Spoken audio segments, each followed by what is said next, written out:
Elliot Maggin is one of the most legendary writers still living today. He has an almost 50-year career working on Superman.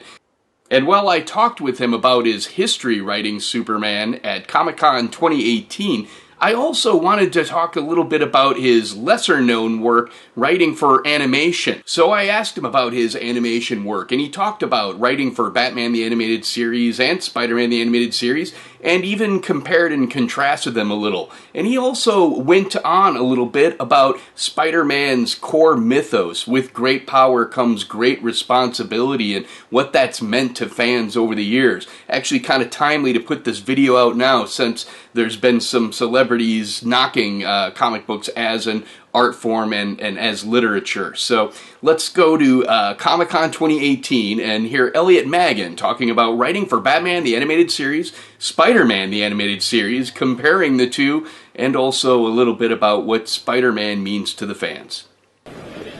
You mentioned your other animation work. You said not that much. Now, I'm only aware, I believe you worked on the 90s Spider-Man as well. Is that correct? I did. I did one episode of that. I did an episode of Batman, the animated series. Right. Cape and Cowl, right? Cape and Cowl, right. It was based on a comic book story I'd written.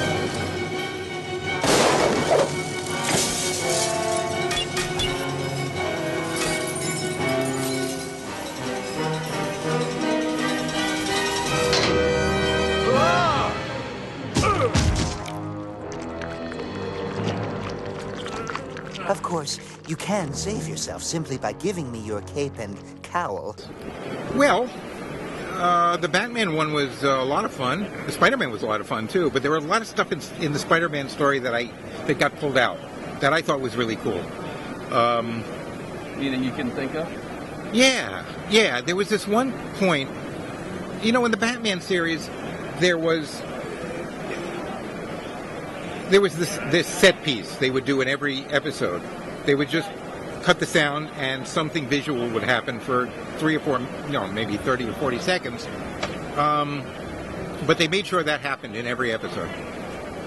So I had one of those in Spider-Man, and they didn't get it. They just didn't like it.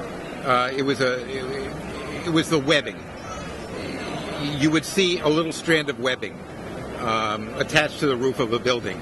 And then it would get thicker and thicker and thicker as the idea was that Spider-Man was getting closer and closer and closer to the point of view. And suddenly the webbing would fill the screen, and then this red and black figure would flash by. They took it out. It's very sad. It actually sounds pretty cool. Yeah, it does. Get the web thicker and thicker and thicker, and you don't know what you're looking at, and it went away. It was very sad. What are you going to do? They had a lot of restrictions on you, too, because I believe that was part of a season-long story arc. So in the X-Men experience, you had a sequel to an episode, or part 2, I guess, and then in Spider-Man, you were kind of fitting within a 13-episode arc, I assume. Yeah, but what they let me do was the origin story. I mean, it was part of the story arc. But this is the part of the story where Spider-Man is telling this kid where he comes from and who he is and how he got to be Spider-Man. I like that. That was fun. Did you do anything? Did you make any adjustments to that for the show, or did you just try to play it as straight as you could, or what? No, I didn't.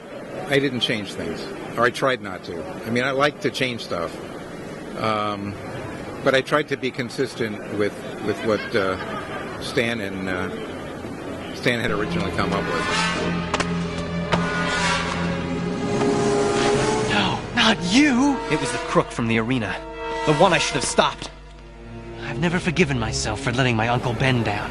I don't think Stan has an appreciation of what that thing was that he came up with, I mean, I remember this one time, he was having lunch with somebody, and Jim Shooter, when Jim was the editor-in-chief.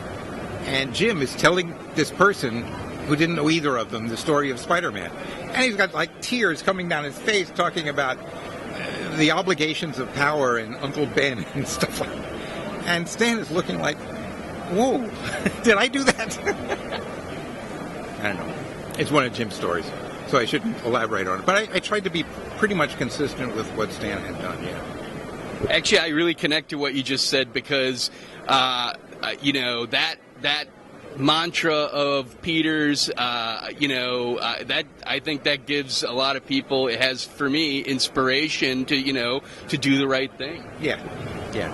That's what these stories are all about. That's why they're for kids, supposedly. I mean, if you grow up to be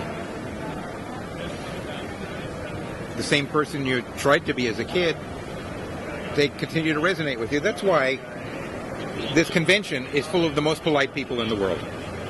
These people make Canadians look brusque. Really. I mean, nobody steps on the shrubbery. Nobody steps in front of the trains. They're running out there in the street, like 400 feet away. You walk through them all the time.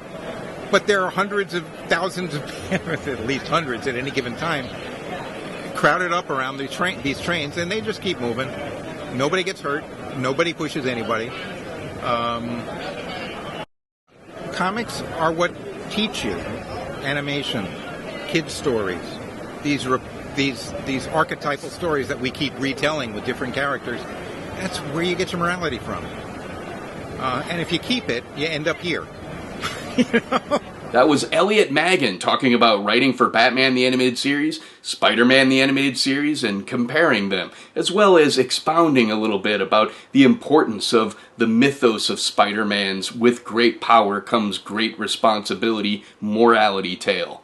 Thanks so much for watching. Check out some of our other videos, and we'll see you here next time on Hero Journalism.